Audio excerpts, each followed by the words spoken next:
My name is FATMAWATI from the Graduate School of Horticulture, Chiba University. I would like to present my master thesis research titled Enhancing Riverfront Park Accessibility Assessment by Integrating Quality and Usage with the case study in Sumida River, Japan.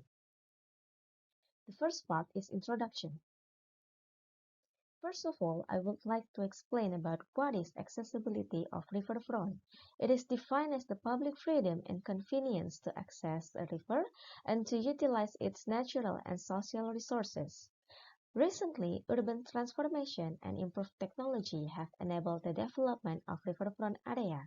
And why good public accessibility is important?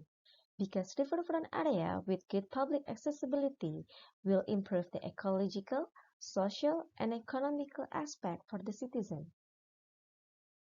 In the previous research, many researchers have already explored about various dimensions of accessibility. However, there is still no research that has analyzed these dimensions comprehensively. Therefore, this research aimed to investigate the multi-dimensions of accessibility to create an integrated assessment tool for improving the riverfront park's accessibility by first assess the spatial and visual accessibility, quality, and usage of riverfront parks, and then compare the multi-dimensions accessibility of riverfront parks in Sumida riverfront area, and finally find the important factors between the indicators of accessibility. The next part is research methodology. The study area in this research is Sumida River in Japan. Post-war, this area was occupied by factories, but now it hosts various gatherings in Tokyo, such as Boat Race Festival, Sakura Festival, and fireworks festivals. Therefore, the accessibility assessment is crucial for the future development in this area. This research has analyzed 10 riverfront parks along Sumida River, focusing on public open spaces with direct contact to the river, and the minimum area is 1 hectare. In the next slide, each riverfront park will be indicated with this code. This research involved creating riverfront park accessibility indicators from the literature reviews, including 3 dimensions of accessibility, quality, and usage. And for the spatial and visual accessibility, it consists of spatial proximity, which indicate the area that can access the park within the specified distance.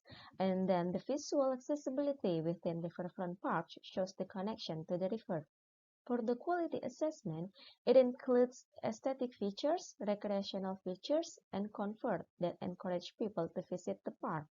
For the usage dimension, the indicators are population, visitor count, and people flow that indicates the opportunity of park visitation.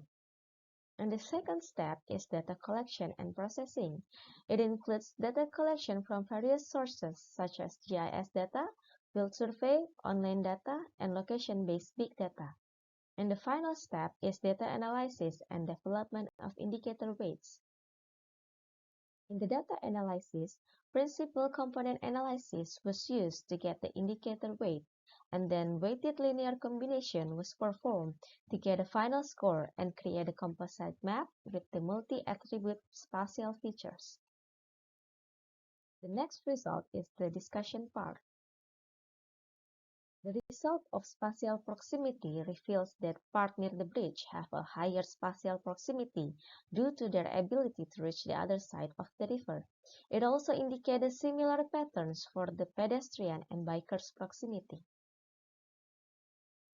Then for the visual accessibility within the parks, it depends on the location of the viewing point and the type of the dike.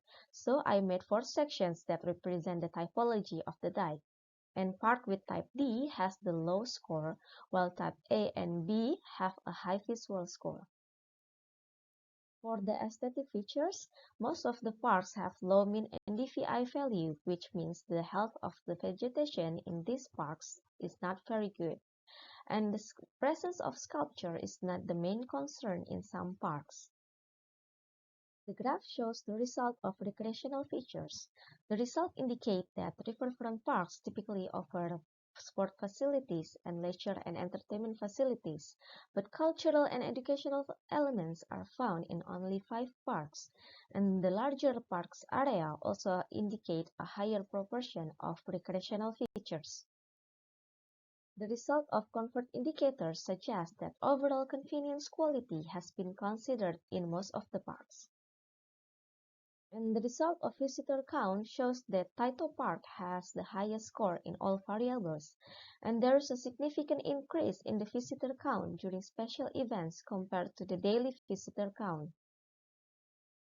From the people flow result, it can be seen that most of the visitors are people who came within 1 kilometer distance from their home or workplace, and the number of people also decrease as the distance to the park increases. In Ushijima and Taito Park, many people also come from within 1 to 20 kilometer distance, indicating that these parks are popular destinations for tourists. And the population result shows that only 12% of the surrounding population visited the parks, which highlight the minimal usage of the park compared to the population that has the opportunity of park visitation. This table shows the result of principal component analysis. In the table, high values of weight are shaded in green. This also indicates the important elements on the multidimensions accessibility. And from this overall result, we can also see that park usage is the most important indicators in the multidimensions accessibility, followed by park quality, and the last one is the spatial and visual accessibility. From all of the collected data, the final multidimensions of accessibility score was calculated. It is divided into 3 classes, which are low, medium, and high. The result shows that north and south part have low score. Meanwhile, the central area has high and medium accessibility score. And Taito Park was found to be the park with highest multidimensions accessibility score. This is because this park is located in a strategic location with a good road network. And the park has various facilities that attract people to come to the park. It is also a comfortable place for people to stay and enjoy the activities in the park. Moreover, this park is the most popular riverfront park in Sumida River area. It becomes the central area where all of the festivals held. Next is the conclusion part. This research has successfully developed accessibility assessment tool that integrates spatial and visual dimension, quality dimension, and usage dimension. And by utilizing various data sources, this study has investigated the multi-dimensions accessibility in Sumida River. And then the park usage was found to be the most important indicators in the multi-dimensions accessibility, followed by park quality, and the last one is spatial and visual accessibility. This study also proposed an assessment tool to enhance accessibility of riverfront parks. The result can also be used to formulate strategies for future developments in the area. However, this research has several limitations, as it didn't include user preference and competition with other parks, and then the public transportation calculation also didn't include trains and ferry boats. Moreover, visitor count calculation only include people who have active GPS on their mobile phone. This is the end of my presentation. Thank you very much for listening.